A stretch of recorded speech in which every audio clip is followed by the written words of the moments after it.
Welcome to Grundy State Natural Area, one of Tennessee's most pristine and picturesque spots for outdoor adventure. In this video, we're taking you on a journey through this hidden gem, showcasing its diverse landscapes, rugged terrain, and stunning natural beauty. I'm out on another hike today, and one of the things that I'm doing, as you can see, I brought my camera with me. We're at the Grundy State Forest Natural Area, and the Tennessee magazine from Tennessee Electric is having a photo contest, and you go out to the natural areas and take photos, you submit them to them, and they may publish them. Once they select, they will publish. So we're out taking some photos today out in this beautiful area. I've never been here before, but it's got a nice river that runs through it, lots of waterfalls, lots of rapids. Makes it a little noisy for you to probably hear me, but we're having a great time out here. It's great weather. It's a little on the chilly side. You can see I've got my fleece on. It is March 4th, and having a great time out here. And we'll stop along the way and take some more video and give you some ideas and views of what this is. And I would encourage you to get out and enjoy it. But like we said last time, be sure and pack it in and pack it out.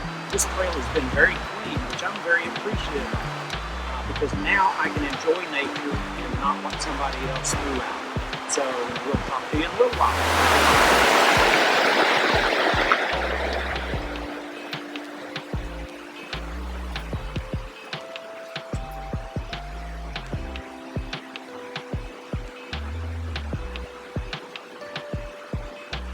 Here we are looking at the river down here.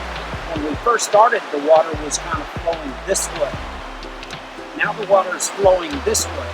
What that tells us is that we were going downhill. Now we're going uphill. These two streams converge a little ways back up the trail and come together there. And so it's just interesting to watch how the topography changes on this trail. Very interesting and things to pay attention to when you're out on the trail. We found a really beautiful spot here. There's a waterfall with a nice pool at the bottom of it. I bet in the summertime it'd be a great place to take a little dip, cool off. It is a beautiful spot here. One of the other things I wanted to point out is I've got my walking stick with me today. The other trail was a nice, kind of easy trail. This one is a lot more treacherous, loose rock, tree roots and things to go over and around. And as I pointed out, you get a certain age, you need something to kind of help your knees get over those. So, piece of equipment you may want to invest in. Something else you may want to invest in. It's not so much a concern here, but I do know bears are starting to migrate. So if you get into the Smoky Mountains or you go west to the Rocky Mountains, you need a bear belt. That way they will hear you coming. Bears don't want to interfere with us, and we certainly don't want to interfere with them.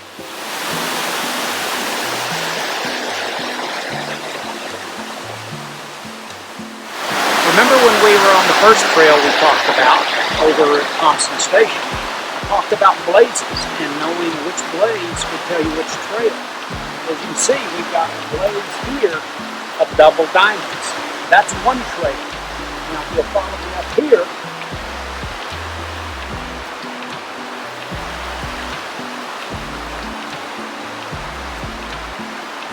here's a different blaze. This one is the Fiery Gizzard Trail blaze, and the Fiery Gizzard Trail is what we're on. So we want to follow these blazes. If you follow those double diamonds back, it goes into a different area and a lot longer trail. So pay attention to the blazes the trail that you're on, so you can stay on track.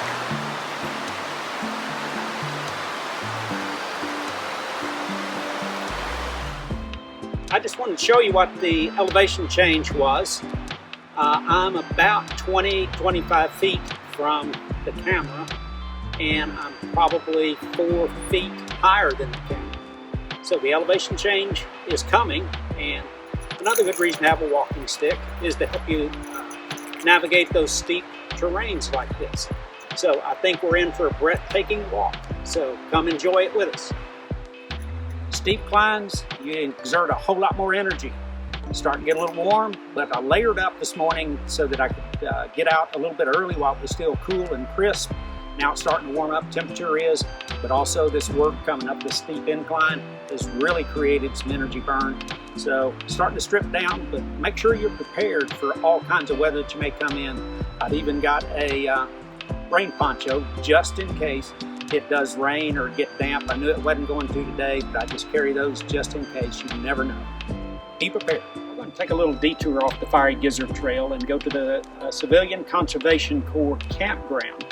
The Civilian Conservation Corps, CCC, was instituted during the Great Depression in the 30s. Now you'll notice we're going to go onto a blue blaze trail. So that's what we'll follow till we come back around to here and get right back on the Fiery Gizzard Trail. So come enjoy this with us.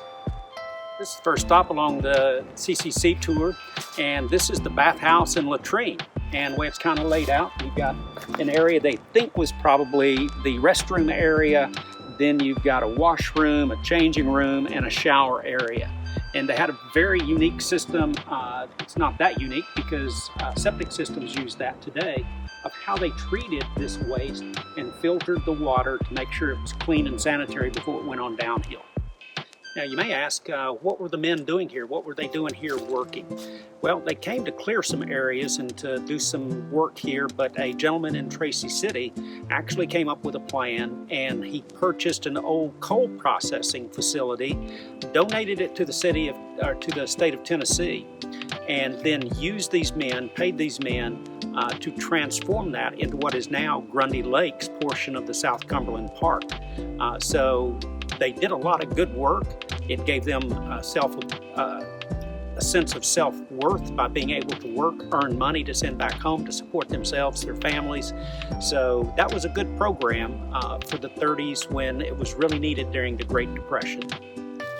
The men from CCC accomplished a lot of things. One of the things they did was build the first section of the Fiery Gizzard Trail that we were on early this morning. So we can thank them for that part. They also built a lot of fire towers. They built mountain roads, graveled some roads. As I mentioned, they also built the Grundy Lakes, which required them to move lots of dirt to do that.